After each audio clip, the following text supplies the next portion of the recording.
Koko Beats-nya cuy-cuy, dapat segernya, dapat pannya. Floridina, nomor 1 pan, asli jeruknya, asli gulirnya.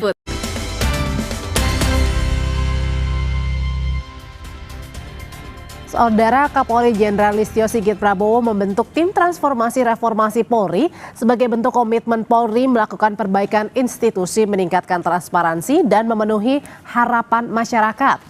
Tim transformasi dan reformasi Polri diketuai Kalem Diklat Polri Komjen Krisnanda Dwi Laksana dan beranggotakan 52 perwira tinggi Polri. Tim ini akan mengevaluasi semua program yang telah dilaksanakan kepolisian.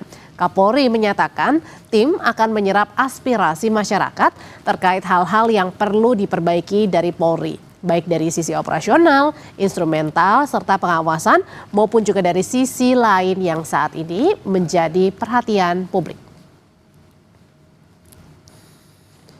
Upaya reform terhadap hal-hal yang harus kita perbaiki, baik dari sisi operasional, instrumental, kemudian dari sisi pengawasan, dari sisi-sisi yang memang selalu menjadi perhatian publik. Kita selalu membuka ruang untuk melakukan perbaikan. Oleh karena itu, dengan adanya harapan dibentuknya Komisi Reformasi Kepolisian, tentunya Polri juga mempersiapkan tim internal di dalam untuk kemudian melakukan evaluasi terhadap seluruh program yang sudah kita laksanakan, sehingga kemudian pada saatnya nanti masukan-masukan perbaikan yang diberikan pada kita segera bisa kita tindak.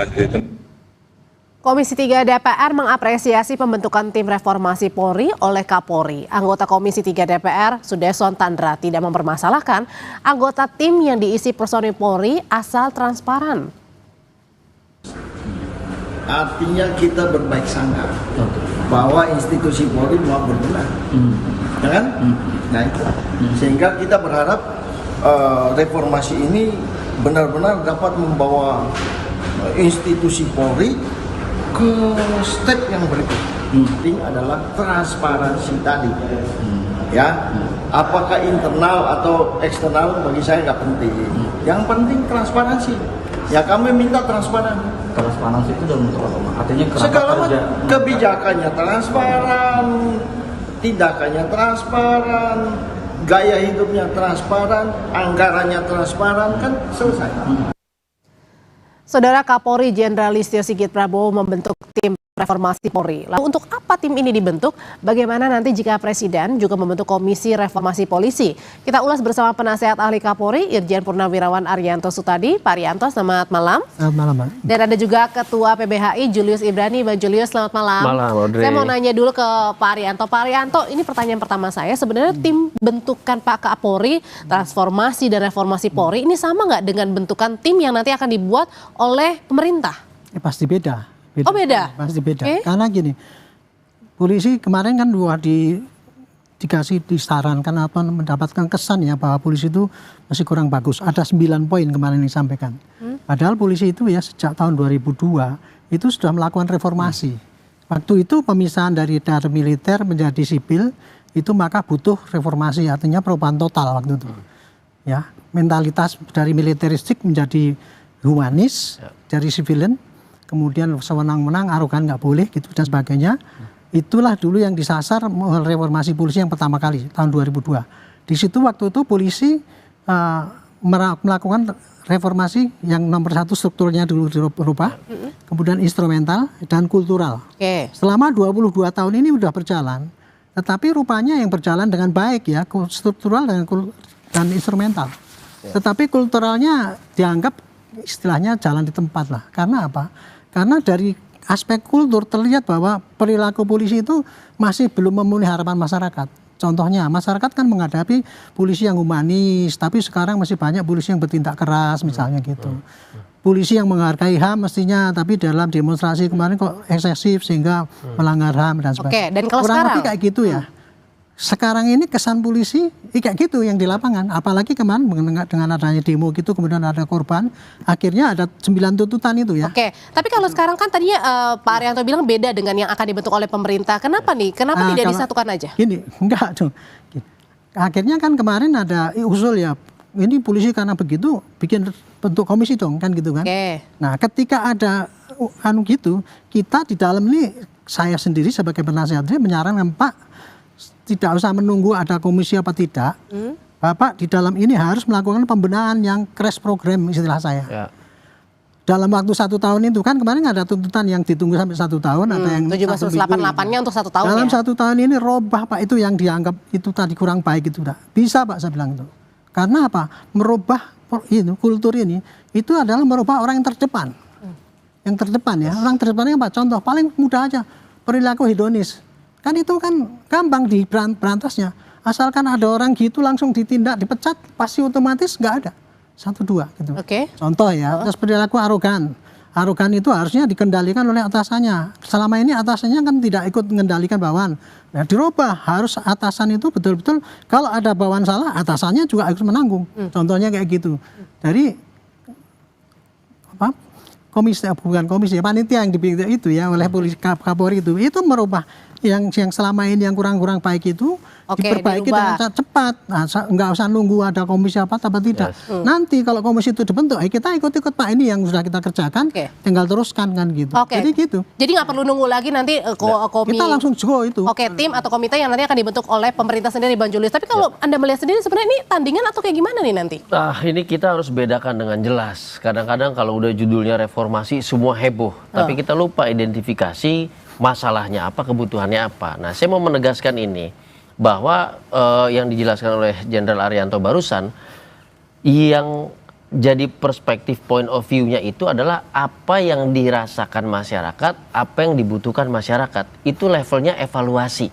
Berarti evaluasi kinerja, evaluasi performa, apakah itu pelayanan publik, penindakan di lapangan, pendekatan terhadap massa demonstrasi dan segala macam. Itu levelnya evaluasi, dan saya sangat setuju harus diambil sikap cepat dan tepat di internal kepolisian.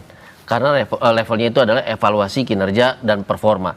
Tapi kalau kita bicara reformasi, ini berarti dimensinya lain. Dimensinya di situ ada instrumental pertama, yaitu kita bicara Undang-Undang Dasar pasal 30, kita bicara Undang-Undang Polri nomor 2 tahun 2002 dan tahun 2002 dan turunannya. Kita bicara struktur kepemimpinan, struktur kantor Mabes Polri, Polda, dan struktur ke bawah. Itu bicara tentang proses legislasi antara presiden dan juga dengan DPR RI. Itu nggak bisa di tim reformasi, komisi, segala macam. Kebanyakan komisi. Jangan-jangan ini buat nyari komisi juga. Jangan sampai begitulah. Kita benahi secara fundamental. Kalau kita mau pakai jargon reformasi, jargon yang menarik. Nah, tapi bagi kami, PBHI, kami sampaikan juga pendapat kami tentang PowerPoint yang dipresentasikan oleh Komjen Krisnanda tadi. Bahwa itu struktur yang sangat besar, itu gagasan yang luar biasa. Tapi bagi kami masyarakat sipil, bagi para pencari keadilan, maka gerbang depan, pintu paling depan dulu yang dibenerin. Bagaimana pelayanannya, apakah ada undue delay, pelambatan proses laporan, muncul no viral no justice. Apakah ada pungli dalam setiap laporan segala macam, muncul lagi no payment no justice. Apakah ada tadi kesalahan administrasi dan segala macam. Itu yang paling mudah dan yang paling terlihat di depan masyarakat dengan situasi ekonomi, situasi sosial. Jadi artinya kalau dari Bang Julius lihat, untuk sementara draft-draftnya ini nampaknya tidak langsung disasar untuk kepentingan publik juga gitu. Nah, itu yang belum masuk. Perspektifnya harus kepentingan publik, bahwa tadi dijelaskan bahwa akan menggunakan metode partisipasi publik. Ya emang itu yang seharusnya. Karena kebutuhan masyarakat yang harusnya diakomodasi. Masalah nanti regulasi besar, undang-undang, konstitusi, itu ada di DPR dengan di Polri. Itu harus kita bedakan. Supaya tidak tumpang tindih. Dan jangan juga cuman karena jargon-jargon reformasi, substansinya nggak ada dan nggak ada yang berubah. Nah, saya setuju kalau memang pendekatan cepat dan tepat dulu yang diambil. Sambil kita benahi secara keseluruhan, sistemik dan struktural di proses legislasi. Tapi ingat, Bukan di komisi-komisi yang kemudian bisa nggak dia mengubah undang-undang, nggak akan bisa. Ini akan jadi politis nanti. Oke, nah ini kan pembentukan tim transformasi reformasi baru dibentuk. Kalau tidak salah 1 hari setelah Menko Yusri juga bilang pemerintah akan membuat begitu. Nah, tapi pertanyaannya kenapa baru dibuat sekarang 1 hari setelah pemerintah juga akan membuat tim ini, Pak Arianto? Ya itu prosesnya udah sebulan yang lalu persiapan untuk buat. Berarti atau bukan karena kemarin kejadian pada saat akhir Agustus? Itu sejak ada tuntutan 17+8 itu, ya. Ada ya 17/8 itu. Karena diantaranya adalah reformasi Polri. Dan kemudian ada 9 tuntutan yang kelemahan ini saya catetin ini. Oke. Akuntabilitas, HAM dan sebagainya. Ini yang harus diperbaiki. Kenapa? Itulah yang disorot oleh masyarakat kan gitu. Nah, itu letaknya di mana? Ini semua itu letaknya ada yang terdepan. Berarti artinya ini tidak ada terkait dengan akhir Agustus yang pada saat demo besar-besaran begitu transformasi ini. Nanti ya Pak Arianto ya akan dijawab usai jeda, tetap bersama kami.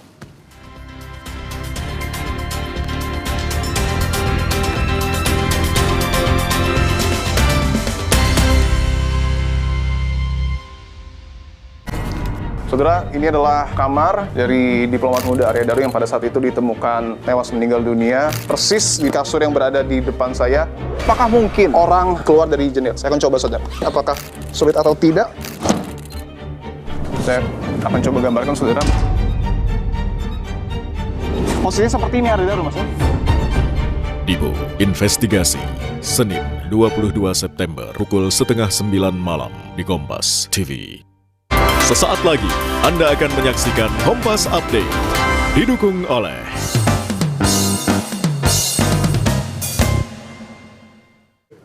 Saudara, saatnya Anda menyaksikan Kompas Update. Israel terus melanjutkan operasi militernya di Gaza, Palestina. Sejumlah ledakan terlihat di langit Gaza pada Minggu malam hingga Senin. Operasi militer Israel semakin memperparah konflik yang terjadi di Timur Tengah. Militer Israel terus meminta warga Palestina meninggalkan Gaza sebelum serangan kembali diluncurkan. Serangan terus terjadi setelah Inggris, Australia, dan Kanada resmi mengakui negara Palestina pada hari Minggu yang memicu kemarahan Israel. Negara-negara barat lainnya sedang pada pertemuan para pemimpin dunia di Majelis Umum PBB hari Senin, termasuk Prancis.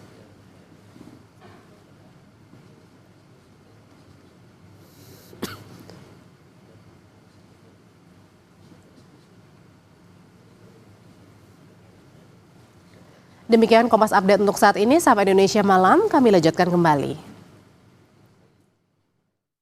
Terima kasih Anda telah menyaksikan Kompas Update, didukung oleh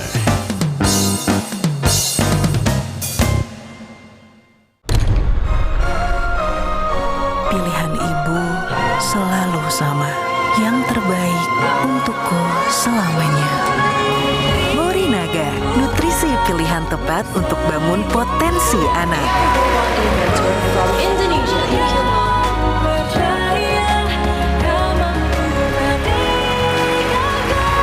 Morinaga, your choice, their future.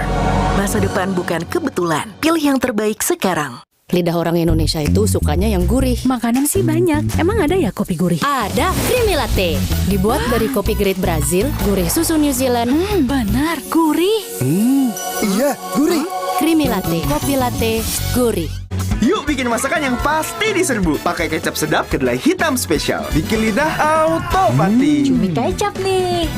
Will Goes Approve, Specialicious. Looks good kan? Taste good. Kecap sedap kedelai hitam spesial. Looks and taste beyond good. Dari Wings Food. Floridina, nomor 1 freshnya, nomor 1 funnya. Bulir jeruknya asli, lebih banyak.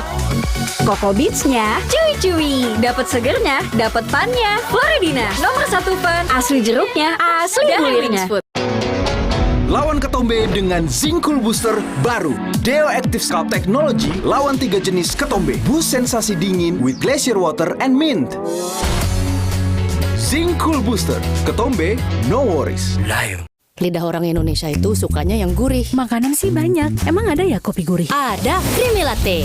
Dibuat dari kopi grade Brazil, gurih susu New Zealand. Benar, gurih. Iya, gurih. Creamy Latte, kopi latte, gurih. Maxim tapi nggak maksimum. Bantu recharge dengan Maison Coco Boost. dari kelapa hijau asli dan 808 mg elektrolit. Tyson Coco Boost bikin lo on terus.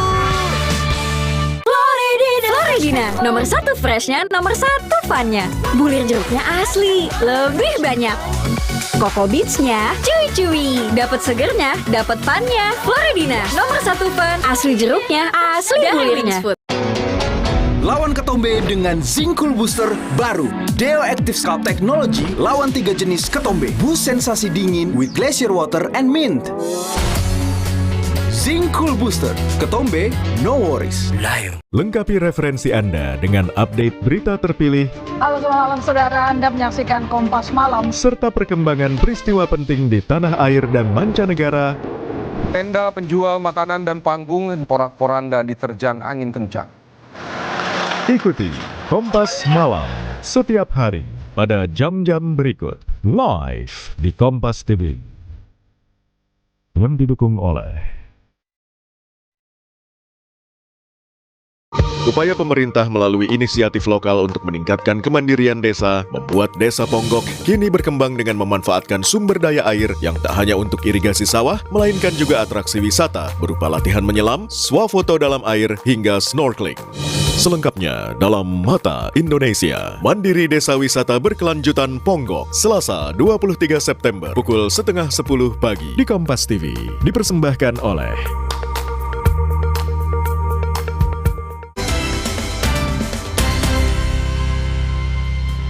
Ke pertanyaan saya sebelumnya Pak Arianto, jadi tim transformasi reformasi Polri ini bukan karena kemarin pada saat kerusuhan di akhir Agustus lalu evaluasi.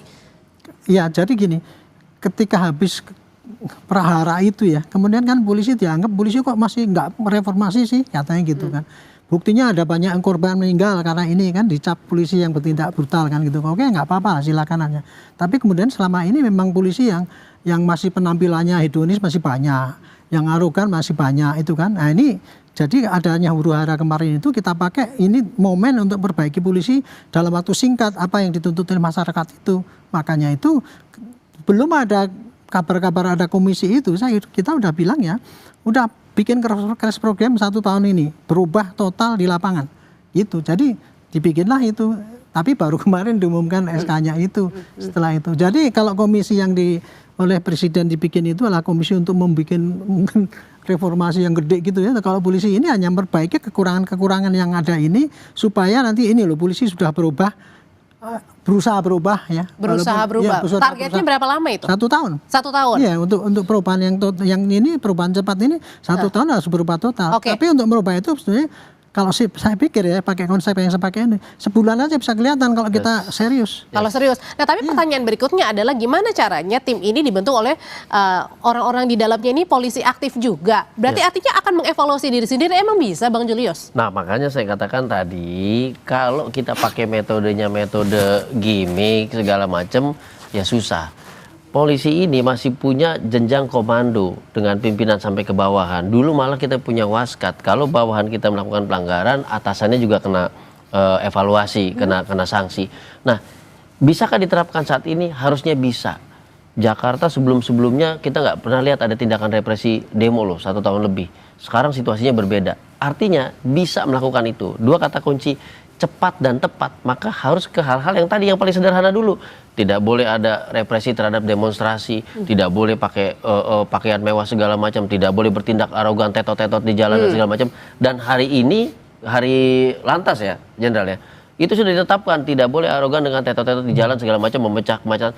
Artinya kan bisa untuk hal-hal teknis seperti ini yang sehari-hari berhadapan dengan masyarakat, dilihat dan dinilai masyarakat, itu bisa. Secara internal itu bisa. Tapi tadi kalau kita mau bicara tanda kutip reformasi, saya harus bilang juga momen itu ya betul ada momen. Tapi tidak boleh menghilangkan masukan masyarakat yang setiap harinya menyampaikan kebutuhan untuk perbaikan termasuk kinerja juga Polri. dengan anggota Polri atau oknum-oknum yang nakal begitu. Seluruhnya se-Indonesia itu setiap hari bahwa ada momentum kemudian disambut bagus, tapi jangan sampai kemudian yang datang ke Pak Presiden dia jadi tim gimmick, komisi gimmick, tidak mengubah struktur yang lebih besar.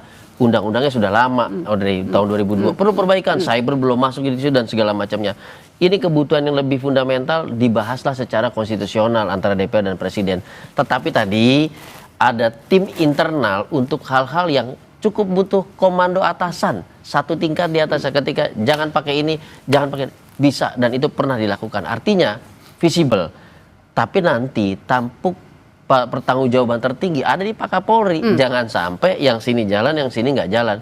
Harus cepat ditindak. Jangan sampai standarnya berbeda-beda, sama-sama jalan tapi berbeda. Nah, ini harus ditindak tegas. Kalau gitu pertanyaan selanjutnya adalah, ini sebenarnya bertanggung jawabnya kepada siapa kalau gitu? Kepada Kapolri sendiri. Tim ini nantinya mengevaluasinya. Kalau tim itu kan kemarin yang dibikin tim itu kan menyusun rencananya, kemudian mengontrol pelaksananya. Itu tim ya gitu ya. Tapi pertanggungjawabannya itu kalau saya polisi yang bertanggung jawab pada masyarakat. Ya. Jadi masyarakat yang menilai. Iya. Tadi makanya ukurannya itu saya bilang ya, ukuran keberhasilan kita itu merubah ini masyarakat. Saya bilang jangan kita yang menilai, masyarakat yang menilai. Bikin survei, mereka mengatakan polisi sudah berubah belum? Itu yang dipakai. Kalau gitu kenapa tidak memasukkan saja misalnya tadi ada kata kunci bahwa ada partisipasi publik di situ, perwakilan publik yang selama ini concern terhadap perbaikan kinerja Polri diundang di situ. Lalu ada Kompolnas sebagai kanal-kanal pengaduan dugaan pelanggaran etika dan profesionalisme, itu juga dimasukin. Jadi matanya mata publik, perspektifnya atau point of view publik sebagai user loh, sebagai pencari keadilan yang menilai Polri. Nah, itu yang saya katakan, oke, strukturnya di internal Polri, tapi kacamatanya, perspektifnya tidak boleh internal. Kacamatanya kacamata publik, karena kepentingan publik yang harus diakomodasi, kebutuhan publik yang harus diakomodasi. Maka tadi yang menyatakan pertanggungjawabannya ini kepada siapa? Bukan kepada Kapolri. Pertanggungjawaban programnya di Kapolri, tapi Kapolri bertanggung jawab kepada publik, menjelaskan kepada publik mana nih yang sudah jalan dan mana yang belum, kenapa belum berjalan. Dia harus sampaikan kepada publik secara terbuka supaya tadi nggak ada lagi ketimpangan, yang di sini oke, yang di sana bermasalah. Nah, ini yang kita kejar. Nah, tapi kalau gitu pertanyaan selanjutnya adalah, oke, tadi perbaikan di dalam internal Polri sendiri begitu. Tapi bagaimana juga dengan polisi-polisi yang nakal misalnya, atau mungkin yang pada saat kerusuhan terakhir itu mungkin juga kan diminta untuk diinvestigasi juga kan, misalnya ada perbuatan-perbuatan yang mungkin saja mencoreng begitu. Itu gimana? Itu Mas. Ini saya mungkin saya bisa jelaskan ya, Mbak ya. Gini, Bapak polisi yang nakal, program yang cepat ini ya ada 7 itu. 1, hapus hedonis. Artinya apa? Perilaku yang di lapangan langsung bisa bisa dikoreksi, Pak. Gampang sekali itu. Yang kedua, perilaku arogan nggak boleh, menjadi humanis. Yang ketiga, supaya nggak lupa dulu, lekat, pengawasan lekat itu atasan bawah itu. Kayak yang dulunya melempem, sekarang kalau ada atasan dengan bawahnya kolusi, dua-duanya copot. Contoh gitu. Keempat, whistleblower. Kita menghimbau masyarakat beranilah meniupkan kesalahan-kesalahan di lapangan itu. Kelima, pelayanan yang bebas koruptif. Yang keenam, kecepatan reaksi, mau telepon maupun reaksi cepat kalau kita datang. Itu yang terakhir ada 911 itu dihidupkan. Jadi itu ya, 7 program itu menjamin bahwa anak gua yang nakal pasti ditindak. Tapi pertanyaannya juga sekarang ini kalau misalnya publik juga memviralkan, artinya belum viral pun juga belum tentu ada justice begitu kan? Saya tadi lupa 1 SPK. Jadi yang no viral no justice itu diantisipasi dengan program optimalisasi SPK. SPK itu apa? Memudahkan laporan, kemudian setiap komplain harus ditanggung, harus ditindaklanjuti. Orang yang menelantarkan LP langsung copot. Itu kayak gitu bunyinya. Aturannya itu. Jadi itu bisa berani seperti itu? Bukan berani, kalau diperintah dari atasan kan harus ada. Makanya nih perintah ini gini ya. Ada anggota nanti lapangan yang nakal itu, Kapolsek harus nyopot. Karena Kapolsek harus mempunyai fakta integritas bahwa saya menjamin di lingkungan saya tidak ada loket yang pungli. Kayak gitu sistem Jadi ini sistem penilaiannya adalah penilaian oleh masyarakat, dan kita ciptakan sistem penilaian itu bisa berjalan. Itulah yang kita bikin crash program ini gitu. Artinya di sini adalah pengawasannya di masyarakat sendiri. Balik lagi kepada ketika misalnya ada yang nakal, mereka kemudian mengupload dan diketahui harus ditindak langsung. Itu yang saya katakan, penilaian itu tidak boleh di internal. Penindakan dan strukturnya memang harus di internal, tapi penilaian di masyarakat. Pencari keadilan tahu kapan dia telah mendapatkan keadilan atau tidak, nggak akan meminta lebih dia. Pencari keadilan akan tenang, tidak teriak-teriak, tidak viral sana sini ketika ada komunikasi penjelasan yang jelas. Ini sudah on proses tapi terhambat ini tuh. Kalau komunikasi ini berjalan, maka nggak akan ada tuh viral-viralan. Dan ketika masyarakat tahu hambatan polisi apa, pasti masyarakat memaklumi. Yang selama ini terjadi, betul tadi yang Jenderal bilang, terjadi penelantaran laporan yang kita sebut undue delay. Tidak ada penjelasan tanpa ada surat menyurat. Nah ini yang bermasalah. Padahal itu tanggung jawab administrasi sebagaimana peraturan di internal Polri. Itu yang pertama. Yang kedua adalah, saya katakan, ini kenapa penting masyarakat duduk di antara para polisi ini untuk tim evaluasi internal. Kenapa? Karena kepala dia yang bisa menilai di mata masyarakat ini sudah beres atau belum. Karena standarnya berbeda, perspektifnya berbeda. Ketika masyarakat bilang oke kok selesai. Dalam beberapa kasus kita mikir panjang kali lebar, misalnya laka lantas dan segala macam. Wah ini harus dipenjara nih, harus enggak. Ternyata pencari keadilan bilang cukup kerohiman saja, kekeluargaan kami kan selesai. Artinya apa? Kita nggak bisa pakai perspektif kita. Pencari keadilan langsung yang menilai, yang menyampaikan kepada Polri. Tapi yang harus kita pastikan kanalnya itu ada. Nah karena kanalnya ini nggak berjalan, akhirnya putus komunikasi. Lalu terjadi protes sana sini dan viral sana sini. Nah ini harus dipastikan kepada kepolisian. Dan terakhir kita punya struktur kok tentang tadi kalau ada pelanggaran seperti peristiwa kemarin. Pertanyaannya ketika pemeriksaan yang di lapangan dilibatkan nggak saksi-saksi segala macam dari masyarakat, bukan perspektif dari si pelaku saja.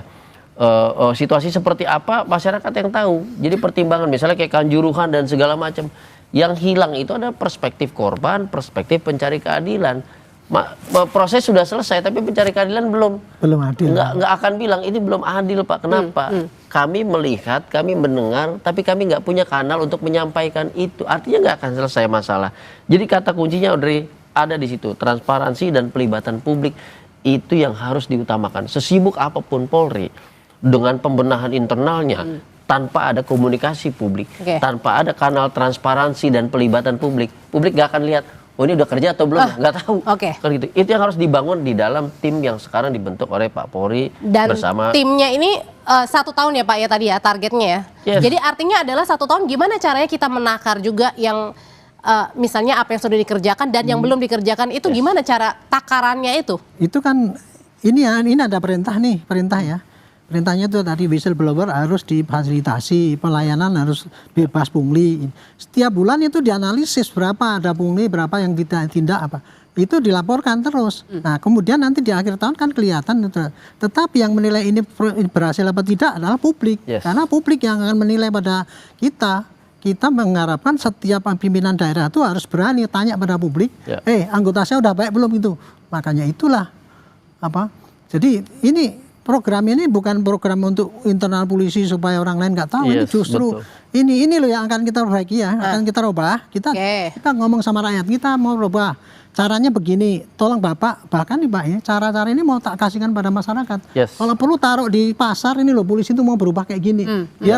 Biar masyarakatnya tahu. Biar bisa langsung gampang ditagih ya. Betul sekali. Iya, jadi biar tahu masyarakat polisi kamu harus begini gitu. Nggak diumpetin ini. Kalau gitu pertanyaan selanjutnya dengan tim reformasi yang dibentuk sekarang oleh Kapolri sendiri, perlu nggak kalau gitu pemerintah juga membentuk komite juga, tim juga? Kalau pendapat saya levelnya kalau sudah eksekutif, pemerintah sudah presiden, ini levelnya level konstitusional, bukan level teknis evaluasi kinerja performa harian seperti ini.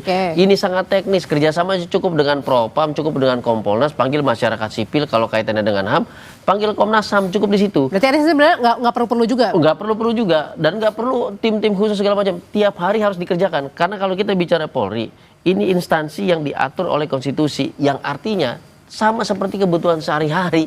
Jadi evaluasinya itu harus sehari-hari. Cuman tinggal menambah pengawasan mata masyarakat di situ.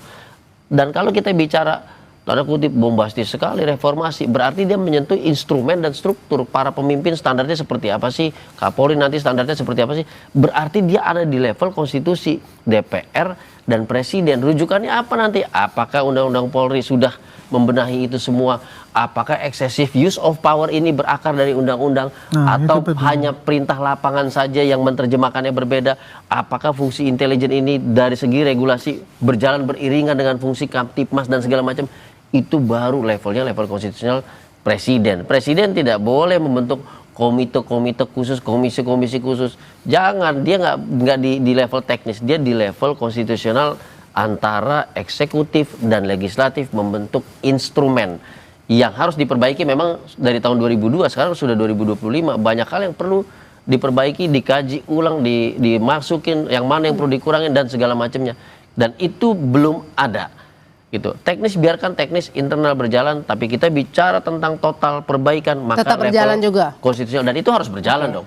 Setiap tahun dia harus berjalan di level konstitusional, begitu Audrey. Kalau gitu artinya adalah tetap masing-masing berjalan saja begitu, dan nanti adalah masyarakat yang menilainya sendiri. Nah, tapi kemudian apakah juga ini masyarakat juga menantikan kan sebenarnya gebrakan-gebrakan yang dilakukan. Nah, kalau begitu cara mengukurnya juga masyarakat adalah tadi dengan balik lagi ketika misalnya tadi tidak difasilitasi, kemudian bisa diviralkan dan ditanyakan langsung. Nah, pertanyaannya apakah cepat itu kemudian akan ditindak? Nah, ini yang harus dibumikan. Makanya saya katakan membuat program dengan kata kunci cepat dan tepat itu harus seteknis mungkin, nggak boleh ngambang, karena nanti barada-barada di bawah, tim teknis di bawah, petugas di bawah itu susah mengartikan lapangannya seperti apa, kan begitu. Jadi level teknis ini harus benar-benar perintahnya teknis, tidak boleh ini, tidak boleh ini. Kalau indikatornya sederhana, Andre, soal layanan yang misalnya terbengkalai atau ditelantarkan, sepanjang masih berisik di media sosial, protes sana sini, wah no viral no justice, berarti dia belum jalan. Itu aja. Baik. Dan kita bisa bedain kok yang mana yang memang mesin bot, yang mana yang buzzer buat nyerang segala macam, kita bisa bedakan. Yang mana yang memang pencari keadilan, yang betul-betul korban, itu bisa kita lihat. Jadi saya katakan berkali-kali, kalau udah level presiden ngurusin begini, ada berapa ribu laporan, ada berapa ribu penundaan segala macam, masa setiap hari presiden ngurus yang ini? Kan nggak mungkin. Dia nanti bahas sistem, struktur dan instrumen bersama dengan DPR. Teknis serahkan ke internal, masyarakat ada di situ melihat dan menilai gitu. Dan mengawasi termasuk ya? Sudah pasti harus. Baik, terima kasih Pak Arianto, Bang Julius, terima kasih, selamat malam. Saudara, usai jeda kami kembali dengan informasi dari ribuan warga Gaza mengungsi ke selatan seiring dengan serangan Israel di udara dan di darat meningkat.